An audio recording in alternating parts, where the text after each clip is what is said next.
నమస్తే, welcome to okay TV. ఈ విశ్వావసు నామ సంవత్సరం భాద్రపద పౌర్ణమి రోజున ఆదివారం రాత్రి చంద్రగ్రహణం సంభవించనుంది.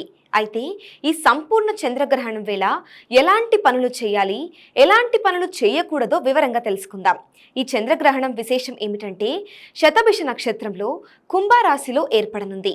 ఈ చంద్రగ్రహణం ఆదివారం రాత్రి 9:56 ప్రారంభమై అర్ధరాత్రి 1:26 వరకు ఉంటుంది. అంటే టోటల్గా చంద్రగ్రహణం 3:30 ఉంటుందని చెబుతున్నారు. రాత్రి 11:42 గ్రహణ మధ్యస్థల కాలం ఉంటుంది. ఇక ఈ చంద్రగ్రహణం మన దేశంతో పాటుగా ఆసియా ఖండంలోని అనేక దేశాల్లో కనపడనుంది. అలాగే ఈ గ్రహణం సమయంలో రాక్షస శక్తులు గరిష్ట స్థాయికి చేరుకుంటాయని నమ్ముతారు.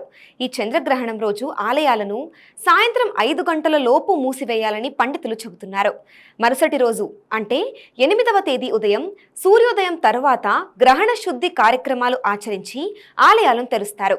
ఇక సనాతన ధర్మాన్ని ఆచరిస్తున్న వారు, గృహస్థ ఆశ్రమ నియమాలు పాటించే వాళ్ళు సాయంత్రం 6 గంటల లోపు భోజన కార్యక్రమాలు పూర్తి చేసుకోవాలి. 6 గంటల తరువాత నుంచి గ్రహణం ముగిసే వరకు ఆహారాన్ని స్వీకరించకుండా ఉండటం చాలా మంచిది. అలానే చంద్రగ్రహణం సమయంలో నిద్రపోకూడదని శాస్త్రం చెబుతుంది. చంద్రగ్రహణం రాత్రిపూట సంభవించడంతో ఆ సమయంలో ధ్యానం, జపం వంటివి ఆచరించడం చాలా ఉత్తమం.